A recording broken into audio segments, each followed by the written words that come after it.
makes her bid for a little piece of history. Hello and welcome to the Run of the Race. I'm Brittany Taylor, joined by Mark Warwood to review everything that happened on Scenic Blast Stakes Day using the punting form data. And Mark, what a pleasure it was to have Scenic Blast himself on track. He's a beautiful horse, isn't he? He's an absolutely stunning galloper. He's 14 years of age now. It was a toss-up as to who looked better though, Scenic Blast or his strapper Stephen O'Neill. I got a few comments on social media. They look absolutely beautiful. Yeah, Stephen was wearing a nice little cap and looking quite dapper, but the horse, I think, definitely takes the cake because he was looking the absolute part with Scenic Blast. All right, let's get straight into this meeting. We'll start with race 1. It was the 1400 metre maiden and it was taken out by True Image. To the back, Pond Zero's in front. Combat Ready did get to second. Reviews has caught out wide, and just in behind them, Metallic Queen Fair Theory ridden up, and so is Family Discussion 3 deep. Very wide Velour Militaire travelling okay behind them. True Image, he's waiting for a run on the inside, and they're followed by Mia Stella picking up ground from Rose Thief, and the rest are well back in the straight they run. It's Pond Zero joined by Combat Ready. Reviews, True Image is trying to come around their heels, and Family Discussion down the outside. Here's True Image getting the split. True Image has raced up and taken the lead, drawn clear now. Family Discussions on the outside, and then came getting through right along the inside, starting to fly home. True Image taking out the maiden there. Prize Nemesis was sneaking home though. Certainly was, along the rail there. I think it's the Forgive horse in the race, was held up on the inside until about 200 from home. Was the fastest from the 4 to the 2 according punting form, but didn't really get the momentum that it needed to catch the winner. I think the winner's okay, and I think Prize Nemesis will win a maiden. It is the follow horse for that reason as well. Forget horse, I think there's plenty of Forget horses in these Saturday maidens. I'll pick out Velour Militaire simply because the horse bled, and Sonia Price, the trainer, told the stewards after the race that the horse probably would be retired. Okay, so we won't be seeing that horse go around again. All right, let's have a look at race number 2. Hopefully these horses will see plenty more of them because it was a race for the juveniles, the 2-year-olds. It was filled with a bit of drama. Let's take a look. They really put the brakes on. There was a chain reaction. Wicklow Princess checked, ran into TC Spirit and also Problematic up before the turn. And in front is Gonna Do. Amarillo Rose still travelling very sweetly on the outside. 3 wide is Venetian Jewel. Wicklow Princess looks for the run. And then came Maisie McGrew, and back in behind them, No Apology from TC Spirit. Amarillo Rose is coming after Gonna Do at the 200. Wicklow Princess tries to get through Venetian Jewel. She's right there on the outside. Amarillo Rose. Venetian Jewel on the outside. Amarillo Rose comes back strongly. Heads Venetian Jewel. Amarillo Rose in front, and Pike gets it home. Now that mid-race slowdown, Mark, meant that these figures are pretty poor in terms of the data that has come through. To the 600, they were going 7 lengths slower than average, but that is a result of that mid-race slowdown. Yeah, look, Amarillo Rose won the race, but the overall figure of plus 12.1 is not particularly good, and I've got a little sneaking suspicion that Amarillo Rose won't be anywhere near the best 2-year-old in WA this year. I think Simon Miller's got better horses to come out than the horse that finished second in this race as well. So I'm willing to put not a pen through Amarillo Rose, but it's not a horse I particularly want to follow. The horse I want to follow here is Wicklow Princess. She was very unlucky in the mid-race slowdown with Lisa Staples aboard. I really like the trial. I think you can forgive her and also follow her out of this race. The Forget horse I think has to be Gonna Do. Craig Staples was aboard. He got banned for 12 days for his part in the trouble in the race. He caused the chaos. He had every chance on what was a very slow speed, and he had the slowest sectionals from the 2 and the 400 as well. Okay, so very interesting with these 2-year-old figures. Of course, Miss West Coast, who's one of the favourites for the Magic Millions, recorded a 0.1 as her personal best.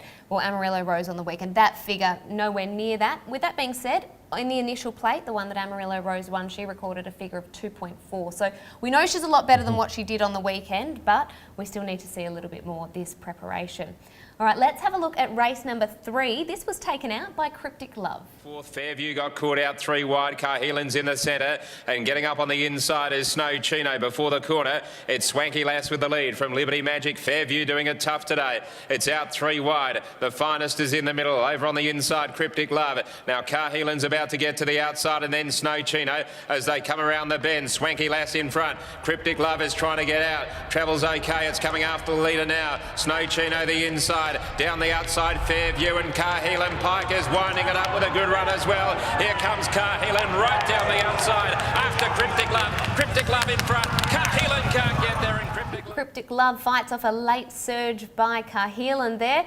I think a few people would have been disappointed because Pike was going from three in that race, and the Pikey Pilgrimage were up and about, but it was the day of Cryptic Love. Yeah, not only that, but Joe Azzopardi, I think, probably had the choice of rides, and he rode Snow Chino, who didn't place in the race, finished fourth. Looking at the file here, I think the Forgive horse was Fairview, was wide throughout, probably didn't appreciate the drop in trip as well from the 1200 to the 1100. There was a reasonable one by Fairview for Taylor Stone and Sean Casey. The Forget horse, I think, would be Liberty Magic. Slowed sectionals, including 6 to the 4, 4 to the 2 and 2 to the 0 split. So terrible home, and really not as good as the 4-sibling Liberty's Gem that won a Group 3 and a listed race. The Follow horse, I think, probably is Care Hill, and settled last after two 1200 metre wins, fastest sectionals, including clearly the fastest last 200 of the race. I was a little bit concerned about this horse. I thought its wins prior to that were pretty weak, but that was a good run on Saturday and a little bit unlucky not to win. It was indeed, and I must say, in the yard on Saturday, the horse was so relaxed, and we know that previous start it had heat stress and whatnot, so I think better things are in store for Cahill in this preparation. All right, let's have a look at race number 4. This was won by Macroy. And I think it's fair to say a few people were keen to stay away from this horse at the price, but got the job done. Copper Fury leads the stablemate Sterling Estate. Out 3 wide is Speeding Comet. On the inside, Captivated Point getting a great run. Then Guns of Navarone, Macroy. Night Voyagers well back on the inside. An awkward spot. Lofty Lad taken out wider. And then Chin Strap as they come around the home turn. Copper Fury, Sterling Estate, Speeding Comet. Moved up stylishly on the outside for McNaught. And then came Captivated Point, Night Voyage getting right up on the inside. But in the meantime, it's on the outside. Speeding Comet and Macroy coming now. And then Night Voyage getting up on the inside from Guns of Navarone. Macroy takes the lead, draws clear from Speeding Comet and Night Voyage and Macroy.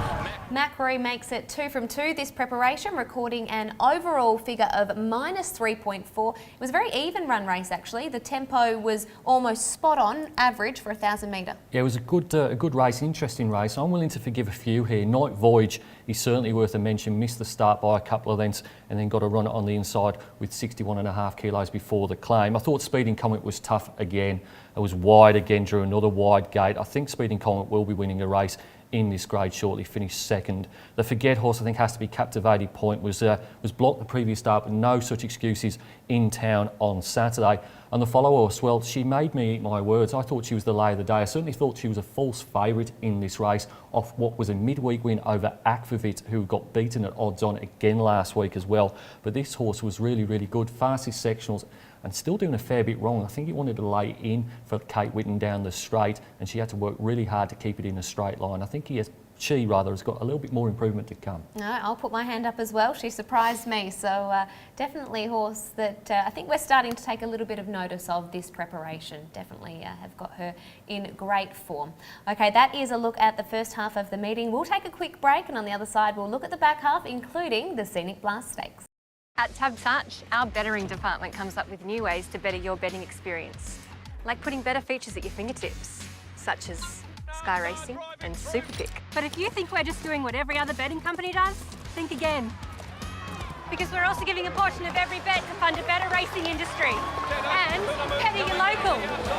So better your bet with TABtouch. Don't let the game play you. Stay in control. Gamble responsibly. Welcome back to the run of the race. We are ready to jump straight in, have a look at the back half of the meeting from Saturday, and we start with Snow Lord's win. This horse managed to find the box seat and without hesitation, as soon as the leader gave a kick, took the rail run and ultimately sailed to victory. Dia de la Raza running second. Snow Lord is right there. Looks to be travelling strongly. Third the fence. Then Hoboken, Epic Grey, Candlelight, Star Seeker and Shady Grey. Coming to the home turn. Captain Sterling is about to let it go. It leads by 1 to Dia de la Raza. Snow Lord is down on the inside as they corner. Hoboken's taken out wide. Then Candlelight Star and further back Epic Grey. An inside run for Snow Lord. Captain Sterling's got the lead. Snow Lord comes through on the inside. Hoboken is on the outside. Captain Sterling, Snow Lord and Hoboken have come together. Captain Sterling fights strongly, but Snow Lord's coming at it. Snow Lord grabbed Captain Sterling, brings it a nose, I'd say. Now, Snowlord records an overall figure of minus 0.5 from Saturday's performance, but the good thing here for Snowlord is that he's capable of absorbing so much more pressure than that. That first up run, which a few weeks ago we spoke about and we were speaking glowingly about, it was one of the stars of the day, ran almost 11 lengths faster on that occasion than he did on Saturday to the 600. Yeah, he was a follow horse off his first up effort, and he was pretty disappointing in the Scorcher, but that was a weird race. They walked very early, they went fast very late, and Snowlord from a wide gate was out the back and had no chance to impact the race, but he was an incredible price on the weekend. I personally had him as the second pick, the main danger to the favourite, but you were getting $7 or $8 versus about $1.50, the horse that had won 3 races outside of town. It was an incredible betting market, and it was very appropriate that Snowlord won as well in the Scenic Blast colours of the Galanti family. So Snowlord, excellent win. Doesn't make the file, however, just 2 horses in it. The Forget horse is Dear Della Razza, was first up without a trial, but he was the only horse in this race not to post a decent figure in the second half of it off what was a pretty moderate tempo. The Forgive horse and the Follow horse is Seeker, was too far back in this slow race, possibly too short for him these days, 1,000 metres, and I thought it was a pretty good run. And I dare say, when we look at the fastest closing sectionals later on in the program, I dare say Seeker's name will be there because you could really see him flashing home. All right, a horse that, well, wasn't flashing home, but it on the corner just zipped away was Avidus. Let's take a look at this great performance. Avidus a length and a half. Second, Peppy Jack, Burning Pride, followed by Sam My Love. Truly Belongs still there in the middle. Mycroft out wide from Bombardment, come on board. Getting well back in the field. Lawfy on the inside. Beaucount was in trouble. Trying to get clear running is Golgotha, trying to get to the outside fast as the wind's wide. And then Nordic King. Avidus goes for home. Top of the straight. Mycroft on the outside with Burning Pride. Peppy Jack still there. Truly Belongers trying to come through. Golgotha giving them a big start, but Avidus is well clear at the 150. It is home. Peppy Jack, Mycroft the outside. Golgotha's late on the scene from Beaucount, but Avidus has absolutely walked in. Avidus won easily. Avidus skipping away there under Mitch Pateman, recording an overall figure of minus 4.4. What did you take out of this race, Mark? He's in really good form, Avidus. I'm really annoyed with myself. I made him a follow after the first win at 60 to 1. Tipped him the second time, he didn't win. Didn't tip him the third time, he won at $17. That's why you need to stay strong you just sometimes. You've got to just stick solid. So, look, he doesn't make the file because he's now won 2 of these races, so he has to go up in grade, and I didn't think it was the strongest race in the first place.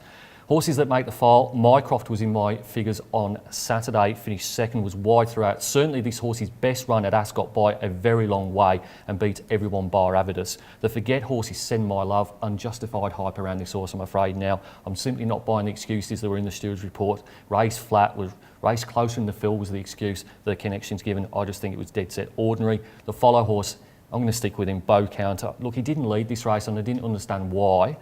We did have the fastest last 200 metres and critically he's still eligible for this type of race, so I'm going to stick with him. Yes, he is one of mine as well. I like Beaucount, so we'll stick with him for this preparation. We know a win's in store. I feel like we've been saying it for a little while, but we are sure that there will be a win very soon.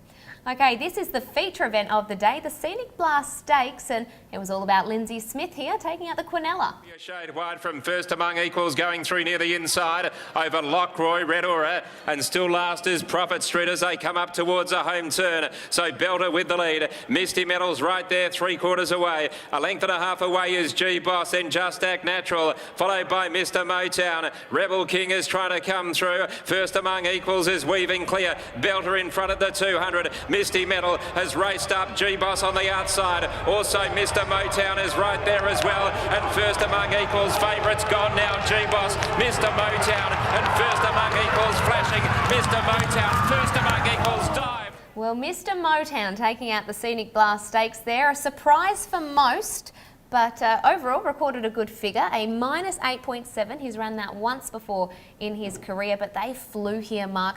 Minus 9.1 lengths faster than benchmark. Yeah, it was a remarkable performance. First up, without a trial, his last 3 runs have been pretty poor, and all of his form suggested he probably preferred a track with a little bit of give in it, and he certainly didn't have that on Saturday. So, remarkable performance. I don't think he'll be able to back it up, so he doesn't make the file. The Forgive horse is clearly Misty Metal.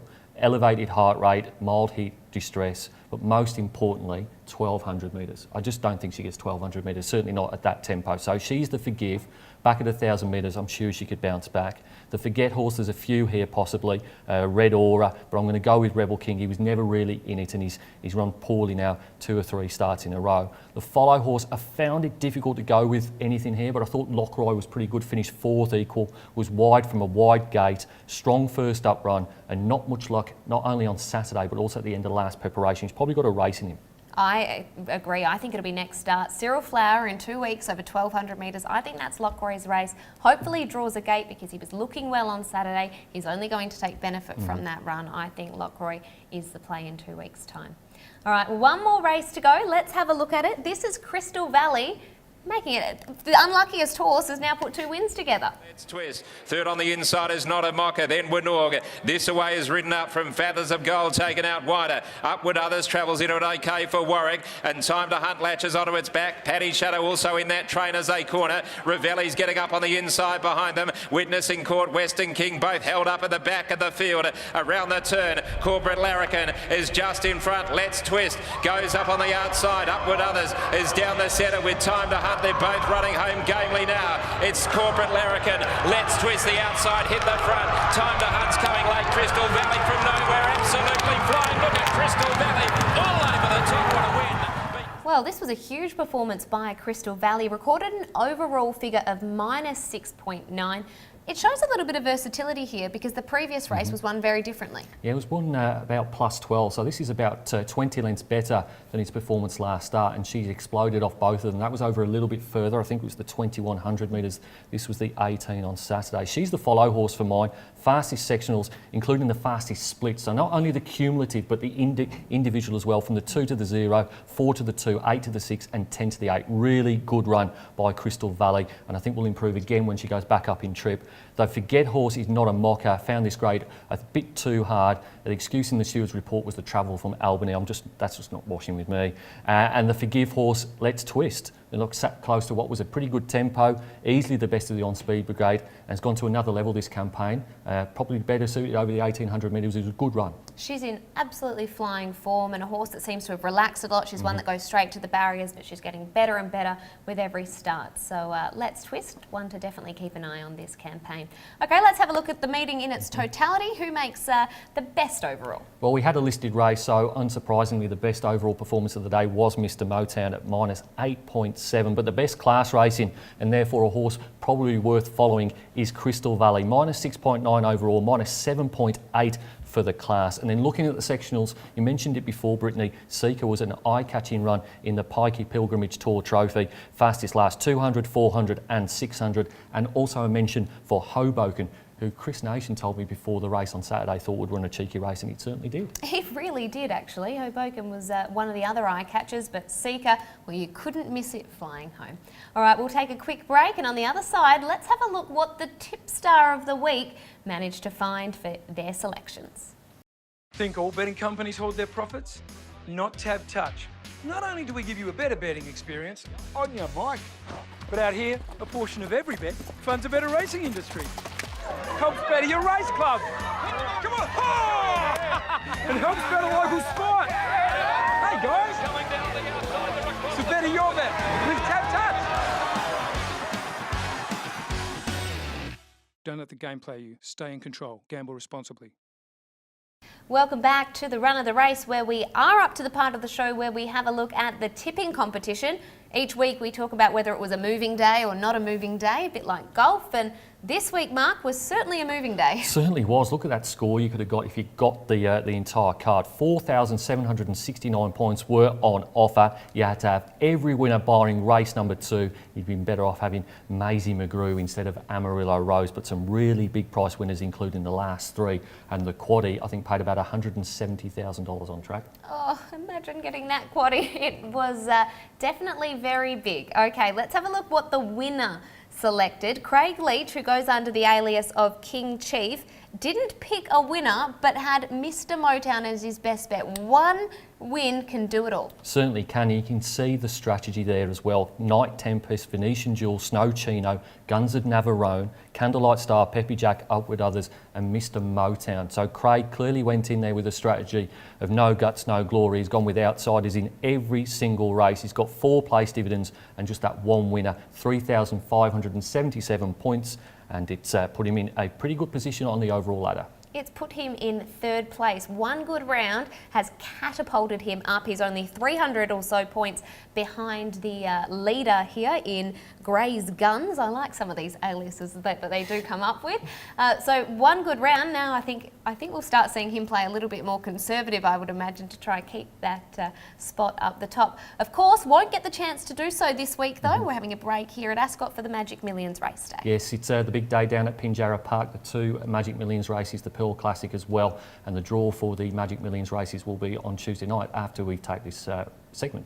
It will indeed. Of course, the horses that will be going around on Saturday are horses that we've been looking at throughout the data over the previous weeks. So you can definitely go back on the shows and try find a bit of a hint on who you think might win the 2-year-old and 3-year-old races this weekend. We'll be back racing Saturday week. It will be the Cyril Flower. I'm already locking in Lockroy. That'll be my selection after this Saturday's performance that we did see. So we won't have a show for you next week, but we will be back Tuesday week. Thank you for your company. We'll see you then. He makes her bid for a little piece of history.